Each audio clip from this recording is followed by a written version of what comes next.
And the dragon was wroth with the woman, and went to make war with the remnant of her seed, which keep the commandments of God, and have the testimony of Jesus Christ.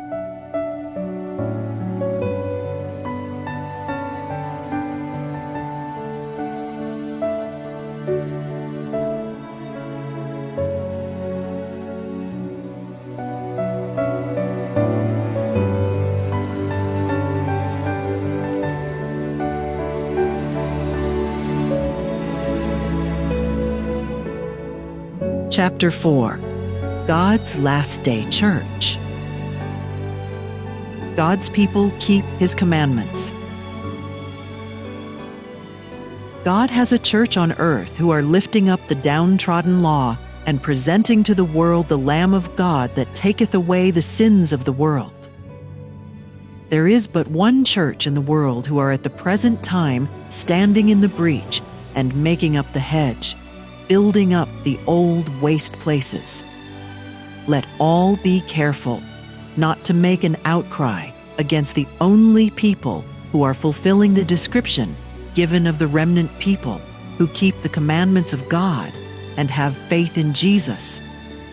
God has a distinct people, a church on earth, second to none, but superior to all in their facilities, to teach the truth, to vindicate the law of God.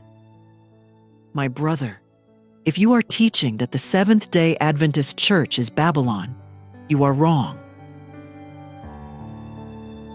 They have the testimony of Jesus.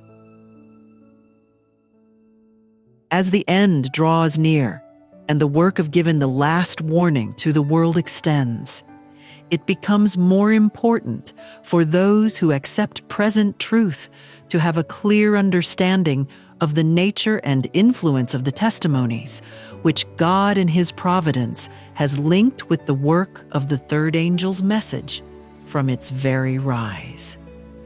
Men may get up scheme after scheme, and the enemy will seek to seduce souls from the truth. But all who believe that the Lord has spoken through Sister White and has given her a message will be safe from the many delusions that will come in these last days. There will be those who will claim to have visions.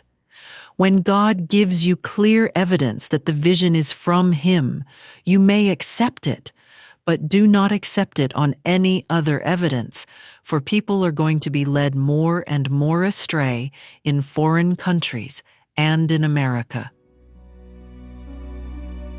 Their landmark biblical doctrines.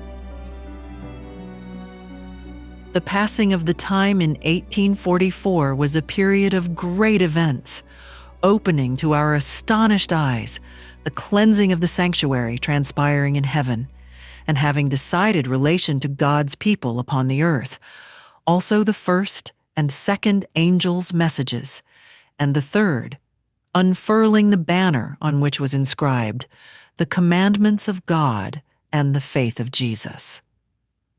One of the landmarks under this message was the temple of God, seen by His truth-loving people in heaven, and the ark containing the law of God.